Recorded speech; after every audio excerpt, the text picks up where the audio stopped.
No one investigates like News 4. Authorities say these are the faces of meth. Suspects arrest in what authorities say is a drug-infested chain of addiction and crime in a small town. What you're about to see is a powerful testament to the struggles of addiction. The setting is a quiet Western New York community which became a target in the war on drugs.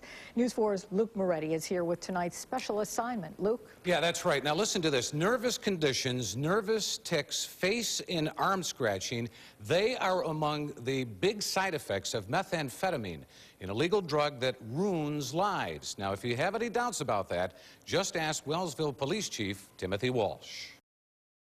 It's very difficult to wrap your head around. Wellsville Police Chief Timothy Walsh is talking about these before and after pictures of 5 suspects arrested in connection with a methamphetamine bust. Yeah, it's incredible how it just deteriorates their body. It's you have to actually see the pictures to believe it.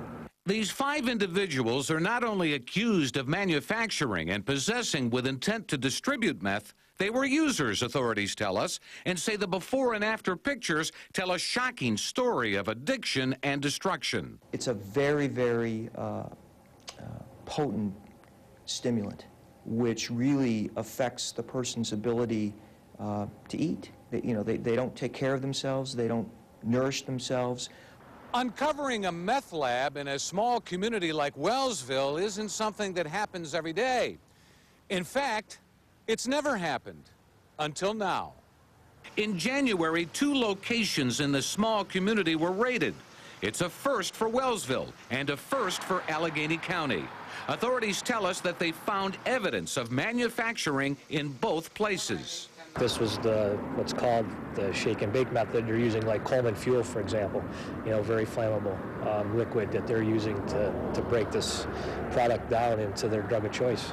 Police say the suspects were hiding in plain sight because one of the suspected locations is right next door to the Volunteer Ambulance Corps, across the street from the fire department, and adjacent to the police department here in Wellsville.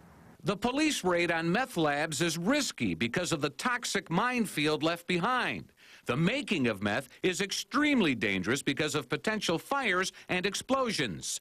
Authorities tell us one of the Wellsville suspects, Justin McPherson, had a chemical burn on his arm. We have evidence, based upon our investigation, that there was an explosion at one of the sites that they were using to manufacture methamphetamine. We believe that that explosion is probably how he sustained those burns. It's perhaps one of the most destructive drugs to get a fast and powerful high, and known to make ordinary people psychotic. Wellsville is normally a safe and relatively crime-free community, but the discovery of a suspected meth lab on Main Street, of all places, got the attention of law enforcement in a hurry. Kind of shocking, that stuff's finally moving into our area. It's proof, they say, that small-town America is not immune from the powerful addiction and destruction of what's called the devil's drug. It's unbelievable. I mean, anyone that would ingest something that would have that big of an impact on them, it's obvious that these people have got some major, major issues. And it's hard to describe. It's crazy. Now, earlier this week, all 5 suspects were indicted by a federal grand jury in connection with January's meth lab bust. 4 of them were arraigned this afternoon. If convicted, they could face decades in prison. Now, we have a photo gallery of the suspects on WIVB.com. Just look for the story and click on the link. Luke Moretti, News 4.